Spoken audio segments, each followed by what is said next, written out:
Okay, good afternoon, good morning, wherever you are in the world. Today we are learning Perek Bays of Orlah. It happens to be a long Perek. It's 17 Mishnayos. It's probably the longest Perek we've had so far in the Seder. So we're going to try to be brief on each Mishnah and go through it in a timely manner. Today's shiur is sponsored Lilei Nishmas Our Nachman ben Simcha Cohen, Yoshua Mordechai ben Shepsel, Bracha Sarah Bashmol Leib, Abinah Moshe ben Yosef. May the Neshamas all have an aliyah, and it's also sponsored by the New York State Chaplain Group. Thank you for sponsoring the first week of Chodesh Kislev. Here we go. Mishnah Perek Beis, Mishnah Aleph, and Orlah. This chapter, this paragraph is going to be talking about the concept of bittul barov, where something is nullified in the majority, which applies to Orlah, to Klei Hakarem, which we spoke about previously, and by Teruma, a lot of things that are bittul also comes up with basar v'challah, but that's not what we're not talking about that over here. Okay. Teruma utrumas meiser shel demai hachalav abikurim. The truma, which is the gift to the Kohen, and trumas meiser of demai, where you have produce that's demai. You're not sure whether it was meiser yet or not. So you give meiser on it to the Levi, and the Levi gives trumas meiser to the Kohen. Challah, we just wrap that up in Les Masechta, where that's a portion of the dough that goes to the Kohen, and bikurim are the first fruits that are brought to the base of Mikdash. Olim the echad meya, all those become nullified in a mixture of 101 parts, meaning that it's one part of dos matanos to 100 parts of chulin. If there's 100 or more parts to the then it's bottle, and if not, then it is not. If it's 99, then it's not bottle. When we start and they combine with one another to prohibit the mixture to which they fall, means if you have two or more types of holy foods, you have part truma and part trumas meiser and part challah and part bikurim, and they fall into the mixture that's 100 times greater. Then if it's more than 100, then it would be bottle. If it's less than 100, it would not be bottle. But even in a case where they become nullified, you must remove from the mixture the amount of holy food that fell in and became nullified and give it to a Kohen. So when it becomes bottle, okay, that individual food item, that individual portion is going to be bottle, but you still have to give that amount to where it has to go. Whereas if it was less than 100, it was 99 portions, then then you have to find that portion, that specific portion, and not just a other portion to put in place. Let's talk about Orlah and Klei Hakarem. Regarding Orlah and Klei Hakarem, which Orlah is the fruits of the first 3 years of the tree's life, and Klei Hakarem are the kilayim of the vineyard. Olim be'echud hamasayim. They become nullified in a mixture of 200 to 1. As opposed to 100 to 1 over here, it's 200 parts to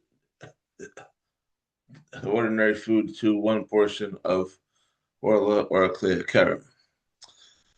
What's the reason for that?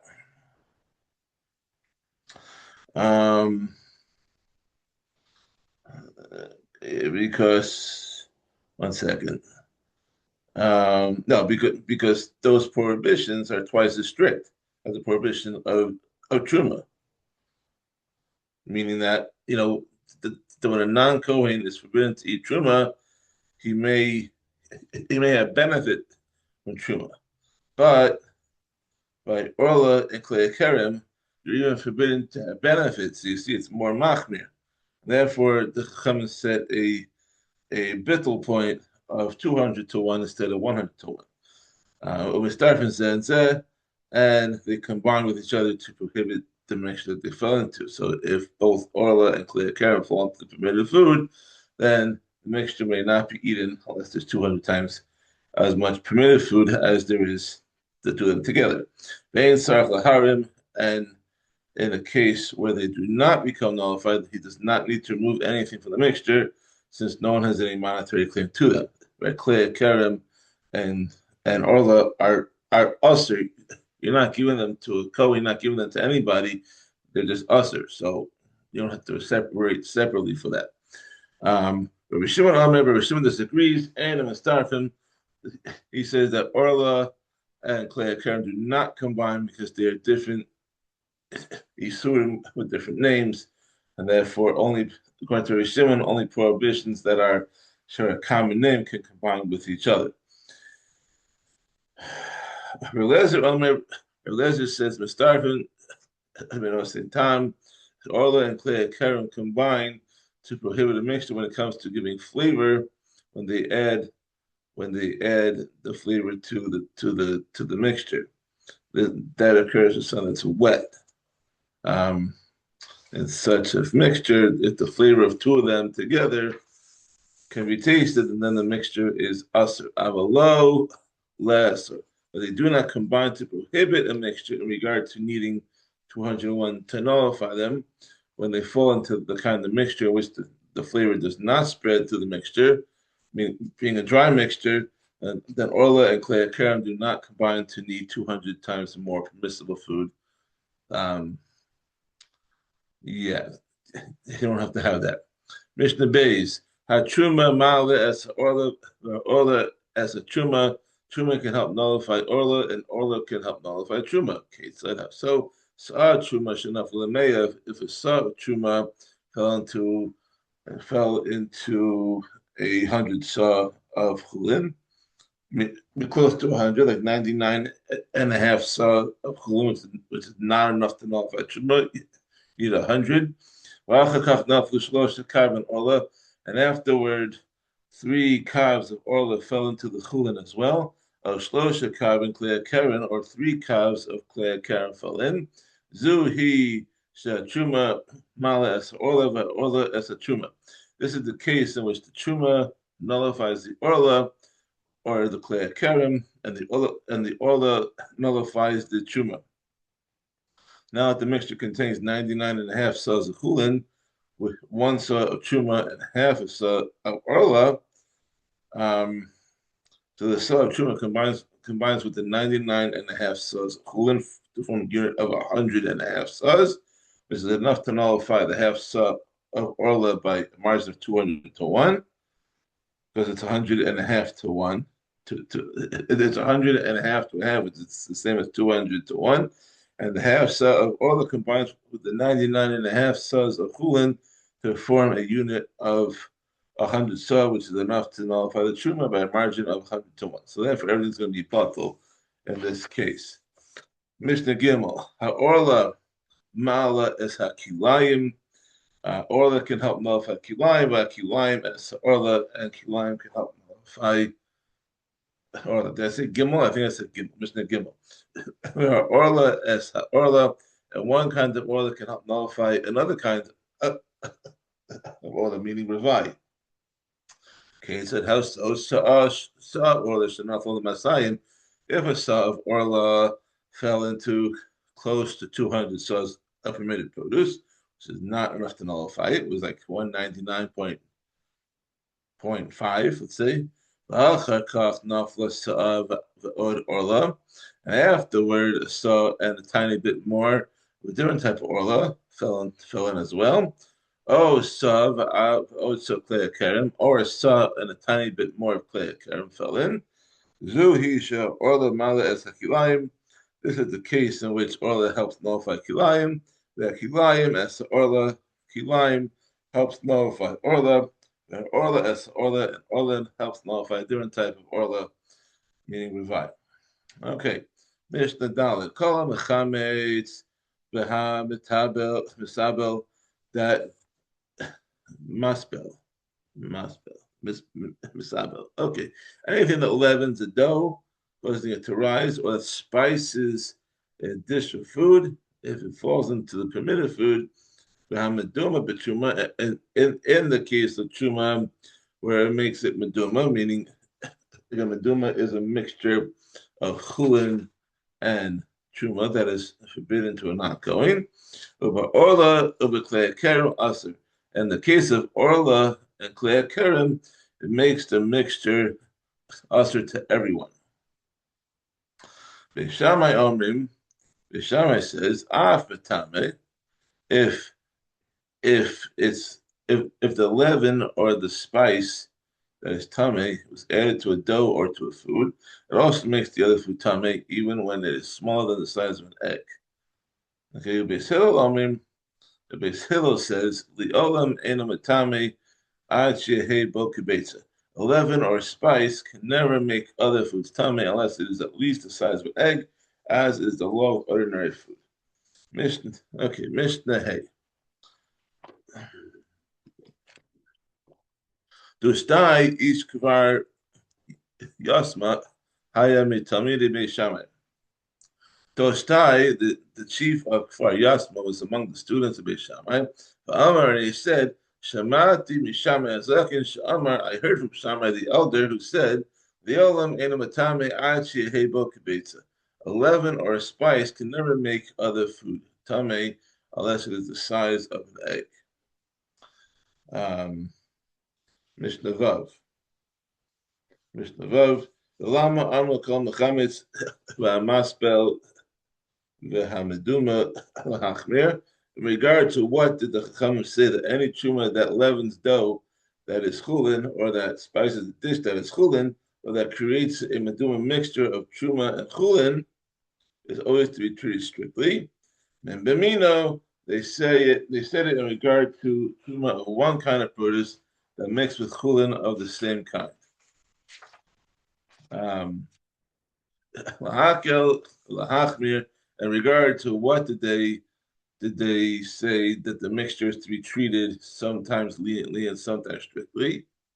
They said it in regard to truma of one kind of produce that mixed with chulin of another kind of produce.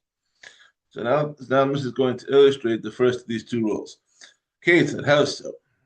In what way is the mixture of truma and chulin of the same kind of produce always treated strictly in the case of leaven? For example, if sourdough made from truma wheat fell into a regular dough made from chulin wheat, and there's enough sourdough to leaven the chulin dough, then whether there is enough chulin to nullify truma in a mixture of 101 parts, 100 parts chulin to 1 part truma, or whether there is not enough chulin dough to nullify truma in a mixture of 101 parts. Aser, the dough is aser to non-kohanim, where the truma leavens the chulin, no amount of chulin can nullify it because the truma's effect is visible. On the other hand, if there is not enough chulin to nullify the truma sourdough in a mixture of 101 parts, then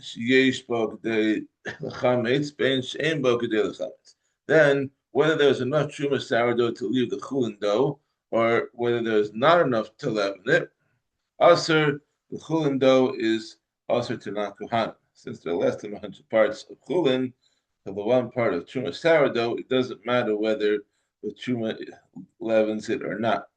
Truma never becomes nullified unless there are 100 parts of chulin to 1 part of truma. Okay, Mishnah Zayin. Now the second rule of the previous Mishnah. In regard to what did the Chachamim say that a mixture of chulin and truma is to be treated sometimes leniently and sometimes strictly? They said this in regard to truma of one kind of produce that mixed with chulin of another kind of produce. Okay, so how so? In what way is a mixture of truma and chulin of different kinds of produce sometimes treated leniently and sometimes more strictly? If you go on grease in his bashlu imadashim. For example, if split truma beans were cooked with chulin lentils, v'yesh bahem b'nosin tam, and there are enough beans to give a flavor to the lentils. Bein sheyesh bahem lalos b'acharumeya. Then, regardless of whether there are enough chulin lentils to nullify the truma beans in a mixture of 101, uben she'ein bahem lalos b'acharumeya, or whether there are not enough chulin lentils to nullify the truma beans in 101. Aser. So in both those situations, aser, the mixture is aser to non-kohanim, and the flavor of the truma can be tasted in the chulin, and the mixture is forbidden to non-kohanim all the time. Doesn't matter what the ratio is. If, however, the truma beans do not give flavor to the lentils, then regardless of whether there are enough chulin lentils to nullify the truma beans in 101, or that there are not enough chulin lentils to nullify the truma beans in 101. I mean, there's less than 100 parts chulin. Mutter, and the mixture is permitted to non-kohanim. The 100-to-1 ratio nullifying truma applies only to truma that mixes with chulin of the same kind. When it mixes with chulin of a different kind, the only thing that matters is whether it gives flavor to the chulin. This is the case in which truma mixing with chulin of a different kind is treated leniently. Mishnah Ches. Shiur shel chulin shenafla l'toch isa.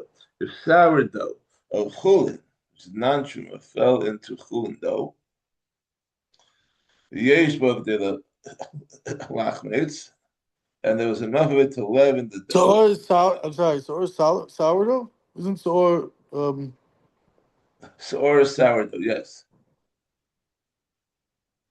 What's yeast in it's not yeast, or is it I totally got it wrong?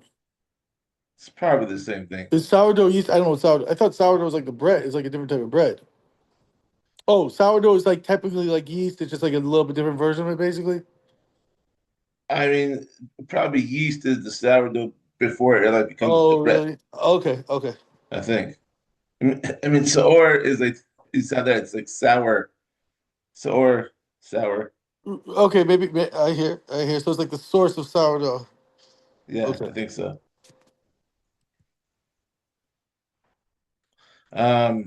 So if sourdough chulin fell into the chulin dough, and there was enough of it to leaven the dough, and afterward sourdough of truma or of klei hakarem fell into the mixture, and there was truma or klei hakarem, and afterward the sourdough of truma or of klei hakarem fell into the mixture. We yesh bo k'dei l'chametz. And there was enough of it. There was also enough of it to leaven the dough on its own, and the two sourdoughs leavened the dough together. Aser, the dough is aser. The dough is going to be aser. Mishnah test. So or shel chulin shnafel sochiso. If chulin sourdough, which is permitted, fell into chulin dough, and leavened it. And afterward, truma sourdough or klei hakarem sourdough fell into the dough. And there was enough of it to leaven the dough on its own, had the chulin sourdough not already done so. Asur, then the dough is forbidden, because the prohibited sourdough leavens it even more. What's the chiddush of each Mishnah? If you don't mind, just so I get a little more clarity. What's the chiddush of each Mishnah? Okay, so Mishnah Ches discussed the case where the prohibited sourdough fell in before the permitted sourdough. But the usher sourdough fell in before the mutter sourdough could leaven the actual dough. Okay, that was Mishnah Ches. Mishnah Tes, this case is where the usher sourdough fell in after the mutter sourdough, had leavened the dough. One's before and one's after. Before what? I apologize. I'm sorry. Mishnah Ches was when the sourdough that was Right. usher fell in before the sourdough that was mutter. Okay, and now we're talking about where the usher sourdough fell in Okay. after the mutter Okay. sourdough. Okay, that's the chiluk between the two. So in this case, the Mishnah Tes, Rabbi Shimon Matir, Rabbi Shimon permits it because the extra leavening spoils the taste of the bread made from the dough. Okay, moving right along. Mishnah Yud. Okay, we're almost there. We're more than halfway through. 8 more to go. This Mishnah talks about cases where several prohibited spices combine to season a food. None of the spices could have seasoned the food on its own. Tavlin shnayim shlosha shemos mimin acher. Mimin echad. Sorry. Spices that are forbidden under 2 or 3 different isurim, such as Teruma, Orlah, and Ashera, but they are all of one kind. So let's say pepper, for example. You could have pepper that's Teruma, you could have pepper that's Orlah, you could have pepper that's from an Ashera. Oh, mishlosha, or spices made up of 3 different kinds of ingredients, but all 3 are forbidden under the same isser. Okay, like if there was ginger and pepper and cinnamon, and they were all usher because of Orlah, let's say. Usher, when starfin, they all combine to prohibit the food being flavored. Although none of the individual ingredients can flavor the food by itself, the food is still usher if the ingredients together give flavor to it. Rabbi Shimon says, Shnayim v'shlosh v'shemas b'min echad. Spices that are usher under 2 or 3 different prohibitions, but the spices are all of one kind. Oh, shnei minin mishem echad, or spices of 2 different kinds, but both are of one prohibition, one isser, and was starved, and they do not combine to usher the food being flavored. According to Rishimen, only spices of the same kind and of the same prohibition they combine to prohibit a mixture. If they are different kinds or they have different prohibitions, they are not mistarif, and each one becomes nullified by itself. Mishnah Yud Aleph. So now in Mishnah's Ches and Tes, we learned about cases in which 2 sourdoughs, one was usr, one was mutter, they leavened the dough together. So in this case, this Mishnah, now we discuss a case where neither of them could have leavened the dough by itself. Okay, so Orish shall chulin, v'shal truma, shenafu l'soch isa. Again, this is Mishnah Yud Aleph. If sourdough of chulin and sourdough of truma fell into a dough of unleavened chulin, the first one and then the other one, lo bazeh kedei l'chametz, lo bazeh kedei l'chametz. And there was not enough of this one, in the chulin sourdough, or of that one, the truma sourdough, to leaven the dough on its own. The starfu b'chimsu, but they combined in the dough and leavened it together. That then there's a machlokas. Lezer says acharon aniba, that I found the last one. If the truma sourdough was the last one to fall in, and the dough is considered to have been leavened by the truma, and it may be eaten only by kohanim. But if the chulin sourdough, the chulin sourdough was the last to fall in, and the dough is considered to have been leavened by the chulin, and it may be eaten by anyone. Since the leavening process did not take off until the second one fell in, the second one is considered to be the one to have leavened it. But the Chachamim said, Ben shenafal iser b'tchila ben b'sof. whether the prohibited sourdough fell in first or whether it fell in last. It never prohibits the chulin dough unless there's enough of it to leaven the dough by itself. Therefore, in this case, where there was not enough truma sourdough to leaven the dough by itself, the dough is mutter regardless of the order in which the two sourdoughs fell in. Although the truma contributed to the leavening, it is only the partial cause of it, and the partial cause is not enough to prohibit, according to the Chachamim. Okay, Mr. Yebez, Yoezer ish habira chaya mitamidei beis Shammai v'omer.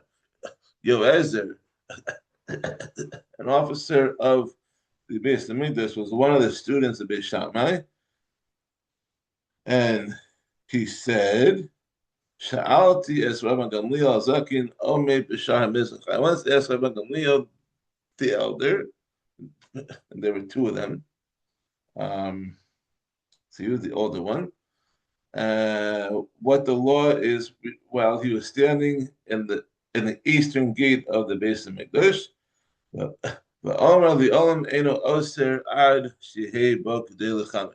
And he said that the truma sourdough never prohibits dough unless there's enough of it to leaven the dough by itself, as what Chachamim said in the previous Mishnah Yagimel. Kalim. This Mishnah talks about the laws of Tuma, not Bithel. It's like sidetracking from the topic of this Perek. It's included here only by its similarity to Mishnah Yud Aleph, where Rabbi Eliezer and the Chachamim, they argued about whether to follow the last substance that fell in. That's what's being brought over here.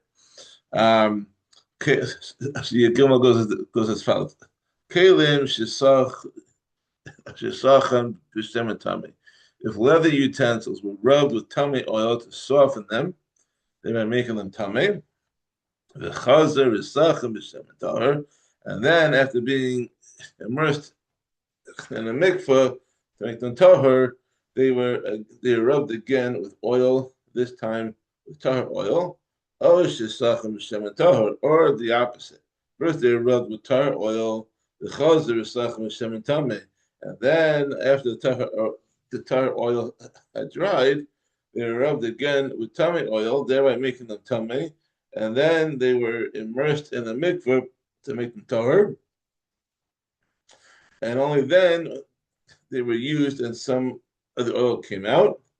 The question is, do we assume that this was tamei oil that came out, or do we assume that it was the tar oil that came out? So the tamei or tar. So the psak was, it says, Achar harishon aniba. I follow the first oil. The oil that was absorbed first is the first one that comes out. Therefore, in this case, where the tamei oil was absorbed first, then the utensils would be tamei. In the other case, where the tar oil was absorbed first, and the utensils will remain tahor. Chachamim amrim, but the Chachamim say, Achar Acharon, that we follow the last oil, that if the second oil was tamei, the utensil would be tamei. If the second oil was tahor, and the utensil would be tahor. Mishnah Yud Daled.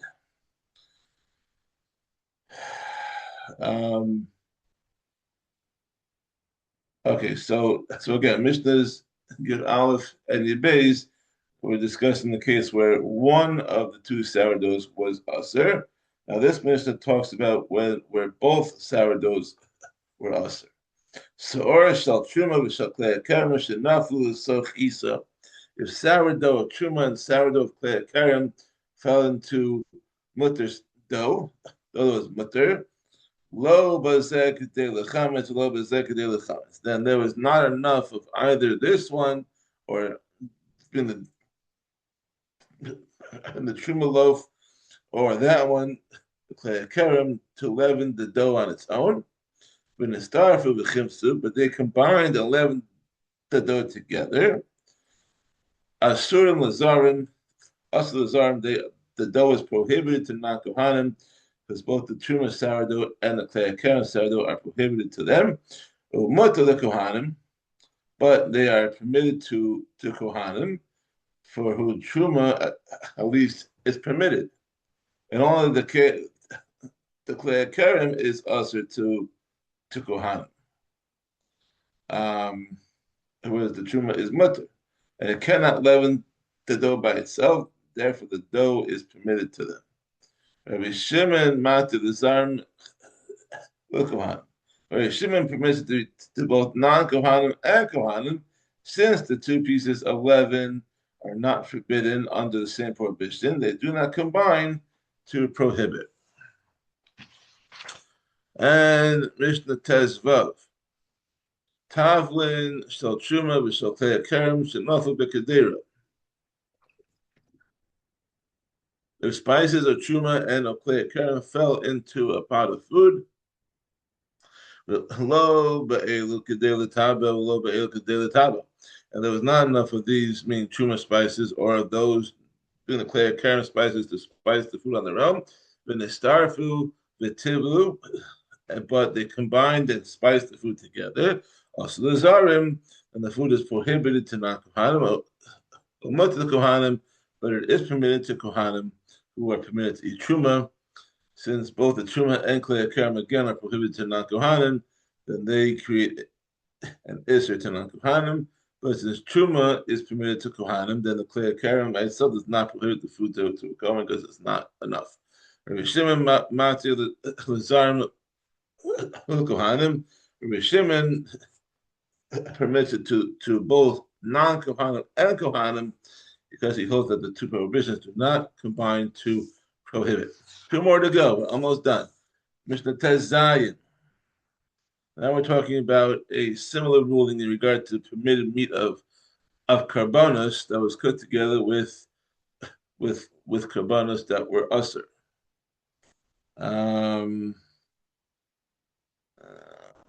Okay. Chaticha shel kachi kachim.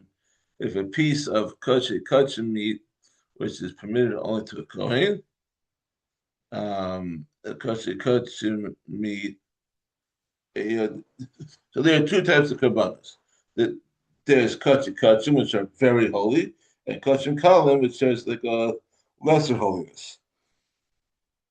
I mean, the karbanos in both categories do have kedusha, but the laws of kachi kachim are more strict than the laws of kachim kalim. For example, that the meat of the kachi kachim may only be eaten by kohanim, whereas the meat of kachi kalim, meaning a shlamim and a toda, can be eaten by non-kohanim. The kachi kachim includes the chatas and an ashlam, which is only eaten by kohanim, and kachi kalim, which is a shlamim and a toda, certainly a pesach, can be eaten by non-kohanim. So, if a piece of kachi meat, which is permitted only to a kohen, b'shal pigel, b'shal nosar, and a piece of pigel meat, and a piece of nosar meat, which are prohibited to a kohen, which, if you're learning Zvachim now, then you're familiar with pigel and nosar and daf yomi. So all these, so nisbashlu im achatichus, they were cooked together with pieces of chulin, non-holy meat, and there was enough chulin meat to nullify the kachi meat or the pigel and the nosar meat, but not enough to nullify both of them together. Also the zarim, and the mixture is also to non-kohanim, because the kachi meat and the pigel and nosar meat, all of which are prohibited to non-kohanim, they combine together to answer the mixture. To the kohanim, but it is permitted to kohanim for whom the kachim meat at least is mutter, whereas pigel and nosar are not. Rabbi Shimon matir the zarim to kohanim, so Rabbi Shimon is consistent in his rulings, and he said that the mixture is permitted to everyone, to non-kohanim and to kohanim, because he holds that the items do not combine to prohibit a mixture, as he's ruled out several times already in this Perek. And finally, Mishnah Yazayin, Basar Koche Kochim, Basar Koche Kalam, if meat of a Koche Kochim offering and meat of a Koche Kalam offering, neither of which may be eaten by a person who's Tameh, Shin is Bashlu in Basar Hataiva, were cooked together with ordinary chulin meat, which may be eaten even by someone Tameh, and there is enough chulin meat in the mixture to nullify either the Koche Kochim or the Koche Kalam, but not both of them together. Also, the Tameim, the mixture is prohibited to people who are Tameh because the Koche Kochim and Koche Kalam do combine to aser the mixture to a Tameh, or Mutter Tahorim, but is permitted to people who are Tahor, even non-Kohanim. Since the Koche Kalim meat is permitted to non-Kohanim who are Tahor, and there is enough chulin meat in the mixture to nullify the Koche Kochim meat by itself, it does not aser the mixture to them. Wow, Baruch Hashem, we did it. Big chidushim. This is filled with chidushim. I would never think that starving L'Isser goes so far. I would never think that they can starve so many things L'Isser. This Perek was a gigantic chidushim. Either way, you're wow. Hold on one second. Hold on. Thank you for joining us. This is the end of Perek Beis. Tomorrow we'll do Perek Gimel, and I'm going to stop the recording and have a wonderful day.